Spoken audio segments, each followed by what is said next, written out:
Real GDP बढ़ नहीं रही और दूसरी जीडीपी गैस डीजल पेट्रोल कम नहीं हो रही। Petrol diesel prices are regulated by election dates, not on global rates.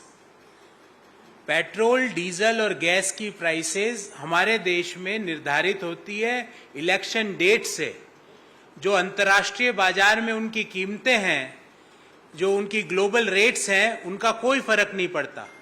साथियों, मैं आज कुछ आंकड़े लेके आपके सामने इसी मुद्दे पर उपस्थित हुआ हूं और सारे आंकड़े भारत सरकार की जो पीपीएसी है, पीपीएसी गवर्नमेंट ऑफ इंडिया, जहां पे पेट्रोल डीजल गैस के सारे आंकड़े दिए जाते हैं, वहां से सारे आंकड़े लाया हूं।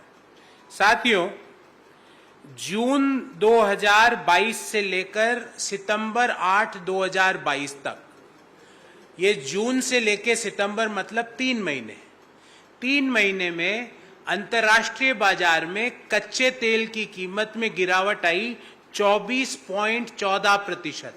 जो जून 2014 में $116 प्रति बैरल था, वो 8 सितंबर को $88 प्रति बैरल है। और ये मैं भारत सरकार जो जिस कीमत पे पेट्रोल खरीद रही है, कच्चा तेल, उसका आंकड़ा दे रहा हूं आपके सामने।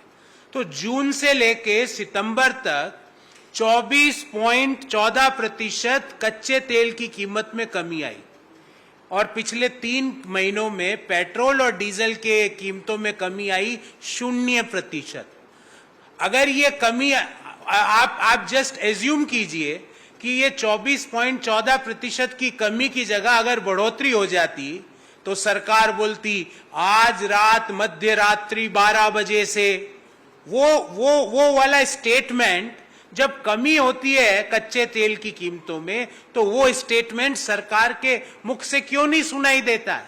साथियों, मैं यहां पर यह बात भी आपको बताना चाहूंगा कि जब मई 2014 में कच्चे तेल की कीमत $106.49 प्रति बैरल थी, उस समय दिल्ली में पेट्रोल की कीमत 71 रुपये और डीजल की कीमत 55 रुपये प्रति लीटर थी।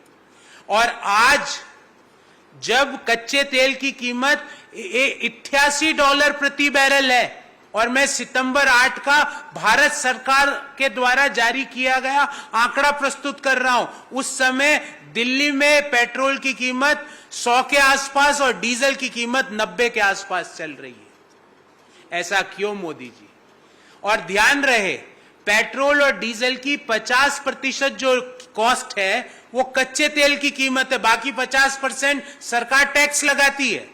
तो अगर हम उस 50% मान लेते हैं कि 100 रुपये पेट्रोल के भाव है, तो 50 रुपये, लगभग 50 रुपये कच्चे तेल की कीमत है। और कच्चे तेल में 24.16% की कमी आई। अर्थात अगर वो कमी ही सिर्फ लोगों को दे दी जाए तो पेट्रोल के दाम 12.5 से 15 रुपये प्रति लीटर तक कम हो जाएंगे।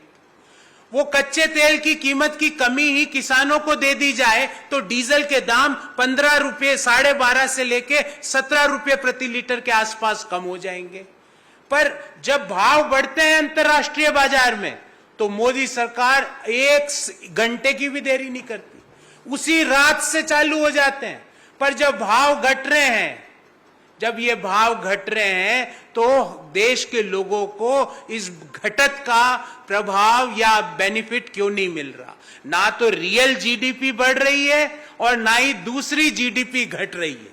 दूसरी जीडीपी मतलब जी मतलब गैस, डी मतलब डीजल, पी मतलब पेट्रोल।